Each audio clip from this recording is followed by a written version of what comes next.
ربیع الاول کی 12ویں کا وہ خوشیوں والا دن آ رہا ہے۔ نبی کے میلاد کی خوشی میں ہر امتی گھر سجا رہا ہے۔ نبی کے میلاد کی خوشی میں ہر امتی گھر سجا رہا ہے۔ یہ ساری خوشیوں کی وہ خوشی ہے، ہر ایک مسرور امتی ہے۔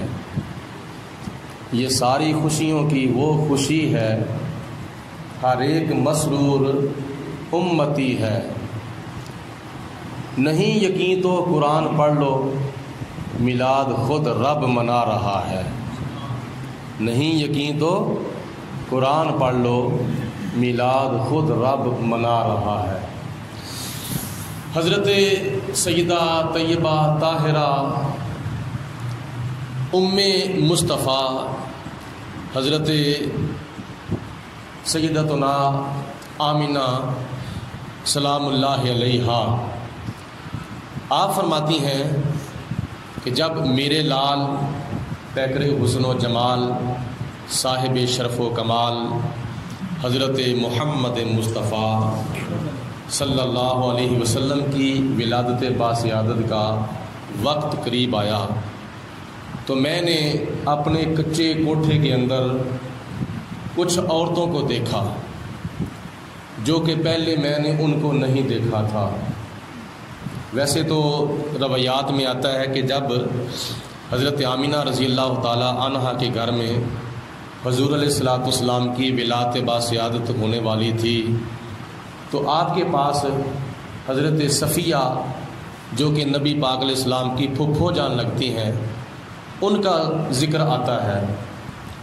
تو جناب آمنہ فرماتی ہیں کہ میں نے کچھ اور عورتوں کو بھی دیکھا جن کو میں نے پہلے کبھی نہیں دیکھا تھا، تو میں نے ان سے پوچھا کہ تم کون ہو؟ ایسا ہوتا ہے نا کہ جب کسی بی کے ہاں بچہ پیدا ہونے والا ہوتا ہے تو اس وقت کچھ خواتین اس کی امداد کے لیے آتی ہیں، اس کی مدد کے لیے آتی ہیں، داعیہ کا انتظام ہوتا ہے، جتنی زیادہ سہولت ہو اتنی ہی بہتری ہوتی ہے۔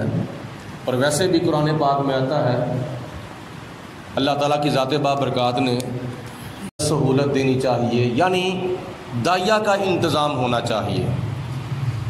حضور علیہ الصلوۃ والسلام کی ولادت کے ٹائم کوئی اس وقت داعی نہیں تھی، تو آپ فرماتی ہیں میں نے دیکھا کہ ایسی خواتین ہیں جن کو میں نے کبھی نہیں دیکھا تھا، تو میں نے ان سے پوچھا کہ تم کون ہو؟ تو ان میں سے ایک بولی، وہ کہتی ہیں کہ میں حضرت حوا رضی اللہ تعالی عنہا ہوں۔ دوسری نے کہا کہ میں حضرت ابراہیم علیہ السلام کی بیوی حضرت ہاجرہ رضی اللہ تعالی عنہا ہوں۔ تیسری نے کہا کہ میں حضرت عیسیٰ علیہ السلام کی والدہ حضرت مریم رضی اللہ تعالی عنہا ہوں۔ ایک بیوی نے کہا کہ میں فرعون کی بیوی حضرت آسیہ رضی اللہ تعالی عنہا ہوں، جو کہ مسلمان تھیں، حضرت موسیٰ علیہ السلام کا کلمہ پڑھتی تھیں۔ یہ بھی ایک قدرت کا کرشمہ ہے کہ حضرت نوح علیہ السلام کی بیوی کافرہ، توجہ سے بات سننی ہے، اور حضرت لوط علیہ السلام کی بیوی کافرہ۔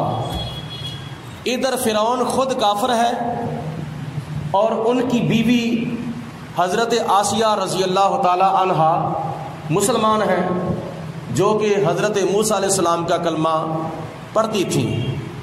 یہ اللہ پاک کی ذات بابرکات کی قدرت کا کرشمہ ہے۔ تو انہوں نے کہا کہ ہم، کسی نے کہا کہ میں آسیہ ہوں، کسی نے کہا میں ہاجرہ ہوں، کسی نے کہا میں آدم علیہ السلام کی بیوی حضرت حوا ہوں، کسی نے کہا کہ میں فرعون کی بیوی آسیہ ہوں، باقی ساری حوریں ہیں جو جنت سے آئی ہیں۔ جناب آمینہ رضی اللہ تعالی عنہا کی امداد کے لیے اللہ پاک کی ذات بابرکات نے خدمت کے لیے جنت کی حوریں بھیجی تھیں۔ کتنی بڑی بات ہے اور کتنا اونچا نصیبہ ہے جناب آمینہ کا. جنت سے حوریں اللہ پاک کی ذات بابرکات نے بھیجی اور روحانی طور پر یہ خواتین آئی ہیں، روحانی طور پر خواتین آئی ہیں. بات کرنے کا مقصد یہ ہے کہ روحیں آتی ہیں، روحیں جاتی ہیں. اور اس سے پہلے قرآن پاک میں آتا ہے اللہ پاک نے جب روزے ازل کے اندر 2 اجلاس کیے تھے، 2 پروگرام کیے تھے، 2 جلسے کیے تھے. ایک جلسہ کیا تو ساری روحوں کو اکٹھا کیا، جمع کر کے فرمایا کہ قال الست بربکم، کیا میں تمہارا رب نہیں ہوں؟ تو سب نے کہا قالوا بلا، ہاں تو ہمارا رب ہے. جلسہ ختم، جاؤ بھیا چلے جاؤ. اس کے بعد خدا نے فرمایا کہ جتنے بھی نبیوں کی روحیں ہیں وہ ساری موجود رہیں. آدم علیہ السلام سے لے کر حضور علیہ السلام تک تمام روحیں موجود رہیں. ان سب روحوں کو اللہ پاک کی ذات بابرکات نے خطاب فرمایا یہ نبیوں کی روحیں ہیں. کیا کرو بچوں، یہ نبیوں کی روحیں ہیں جو کہ اللہ پاک کی ذات بابرکات نے روزے ازل کے اندر جمع فرمائی تھی. تو سارے نبیوں کی روحیں آئیں. مطلب یہ ہے کہ روحیں آ سکتی ہیں، روحیں جا سکتی ہیں. ہمارا اہل سنت و جماعت کا یہ عقیدہ ہے کہ روحیں آتی ہیں، روحیں جاتی ہیں. اس لیے ہم جمعرات کو فاتحہ خوانی دلاتے ہیں، ختم شریف دلاتے ہیں، اصالہ ثواب کرتے ہیں. روحیں ہمارے گھروں کے اندر ہمارے فوت شدہ عزیزوں کی آتی ہیں اور یہ روایات میں آتا ہے کہ آ کر کہتی ہیں کہ اے گھر والو، ہم نے تمہارے لیے کیا نہیں کیا تھا. تو فوت شدہ عزیزوں کی روحیں آ کر مطالبہ کرتی ہیں کہ تم ہمارے لیے کیا کر رہے ہو؟ اصالہ ثواب کرتے ہو، ہمیں ثواب پہنچاتے ہو. اگر اس وقت ان کی روح کو اصالہ ثواب کیا جائے تو وہ روحیں خوش ہو کے واپس جاتی ہیں، اگر نہ کیا جائے تو روحیں مایوس ہو کے واپس جاتی ہیں. یہ جمعرات کو روحیں جو ہیں وہ گھروں میں آتی ہیں. اس بات کا خیال کیا کرو. ہمارے والدین نے ہمارے لیے کیا کیا تھا، آپ کے والدین نے آپ کے لیے کیا کیا تھا، تو ان کا ذرا خیال کیا کرو. کچھ نہیں بگڑتا. جو غریبی دعوے کی روٹی پکی ہوتی ہے، کھانا تیار ہوتا ہے، اسی کے اوپر 1 مرتبہ سورۃ فاتحہ پڑھ کے 3 مرتبہ قرآن شریف پڑھ کے اگر ان کی روح کو اصالہ ثواب کر دیا جائے تو ان کا بھی فائدہ ہوتا ہے اور اپنا بھی فائدہ ہوتا ہے. اور پھر جب روحیں آتی ہیں تو پھر آ کے کام آتی ہیں، کام کرتی ہیں. مشکل وقت کام آنا یہ ان کی مدد ہے. جیسا کہ حضور نبی کریم علیہ الصلوۃ والسلام کے امت کے کئی ولی مشکل کے وقت اپنے مریدوں کی مدد کرتے ہیں. جناب غوث پاک رحمۃ اللہ علیہ کے بارے میں آتا ہے کہ مشکل کے وقت کسی مرید نے اگر پکارا تو جناب غوث پاک رحمۃ اللہ تعالیٰ علیہ روحانی طور پر اس کے پاس پہنچے تھے. یہ قرآن پاک میں حضرت سلیمان علیہ الصلوۃ والسلام کہ وزیر حضرت آصف بن برخیہ کا واقعہ آتا ہے کہ جناب سلیمان علیہ الصلوۃ والسلام نے فرمایا کہ تم میں سے کون ہے جو تخت بلقیس کو حاضر کر دے. اس کے یہاں آنے سے پہلے ایک جن بولا. جن نے کہا کہ میں تخت بلقیس حاضر کر دوں گا آپ کی یہ محفل ختم ہونے سے پہلے. آپ نے فرمایا کہ نہیں، مجھے اس سے بھی پہلے چاہیے.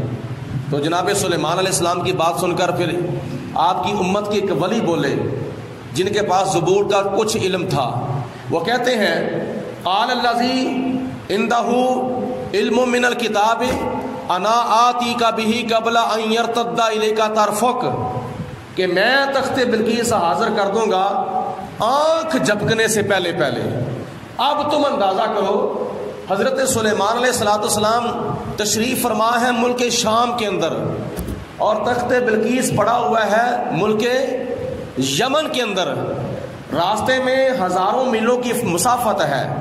تو حضرت آصف بن برخیہ نے اسی جگہ پر بیٹھ کر روحانی طور پر تصرف فرمایا اور غیب کے اندر حضرت سلیمان علیہ السلام کی امت کے ولی آصف بن برخیہ نے آنکھ جھپکنے سے پہلے پہلے تخت بلقیس حاضر کر دیا تھا. پھر آپ نے فرمایا قال ھذا ربی، یہ میرے رب کا فضل ہے.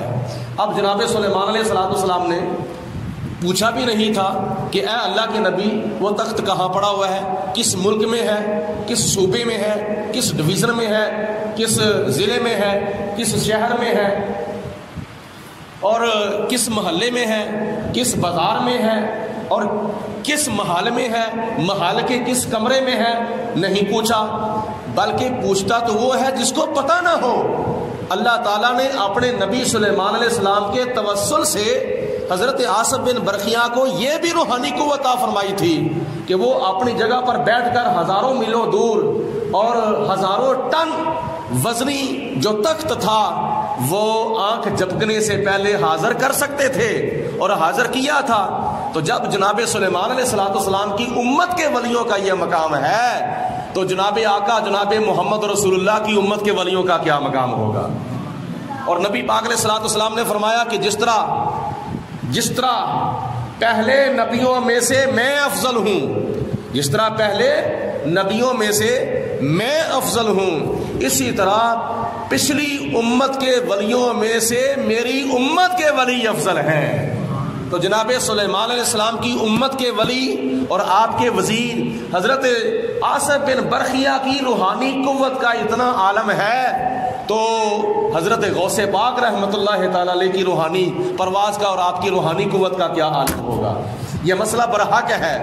اور کئی امت مصطفیٰ کے اندر اولیاء ایسے ہوئے ہیں کہ جو روحانی پرواز کرتے ہیں، اتنے بلند ہوتے ہیں، اتنے بلند ہوتے ہیں کہ ہمارا وہاں تک وہم و گمان بھی نہیں جاتا. حضرت شیخ احمد رفاعی رحمۃ اللہ تعالی علیہ ایک بہت بڑے بزرگ ہوئے ہیں. حضرت شیخ احمد رفاعی رحمۃ اللہ تعالی علیہ، آپ نے روحانی پرواز شروع کر دی. دل کے اندر جستجو تھی کہ میں وہ عرش دیکھوں جس عرش کے اوپر معراج کی رات نبی پاک علیہ السلام کے قدم پہنچے تھے. روحانی پرواز کرتے کرتے کافی دیر تک روحانی پرواز کرتے رہے. اتنی پرواز کی کہ آگے سے آواز آئی، اے شیخ احمد رفاعی کہاں آنا چاہتے ہو؟ عرض کی میں اس عرش کا دیدار کرنا چاہتا ہوں جس عرش پر معراج کی رات پر لگے تھے، اس عرش کا دیدار کرنا چاہتا ہوں. تو غیب سے آواز آئی ابھی وہ بہت دور ہے.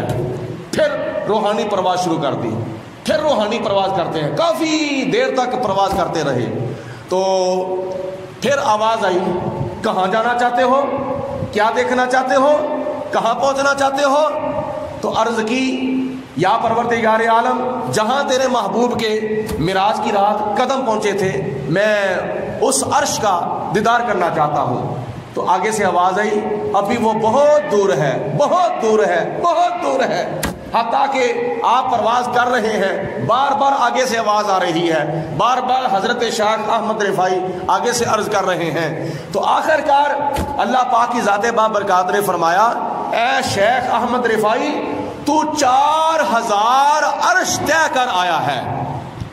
وہ عرش، اس کے نیچے 4000 ایسے عرش ہیں جن کو تو طے کر آیا ہے.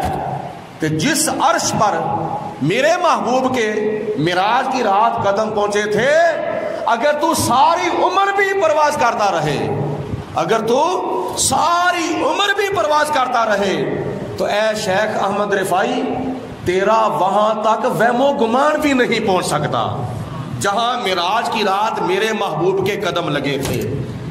یہ نبی پاک علیہ السلام کے قدموں کا مقام ہے کہ ساری زمینیں نیچے ہیں، سارے آسمان نیچے ہیں، مشرق بھی نیچے ہے، مغرب بھی نیچے ہے، شمال بھی نیچے ہے، جنوب بھی نیچے ہے، اور سدرۃ المنتہا بھی نیچے ہے، جنت بھی نیچے ہے، جبریل بھی نیچے ہے، میکائیل بھی نیچے ہے، اسرافیل بھی نیچے ہے، اسرائیل بھی نیچے ہے، سب کچھ ساری کائنات نیچے ہے. تو کی جانے رتبہ محمد دا چلے، عرش ہے محمد دے قدماں دے تھلے.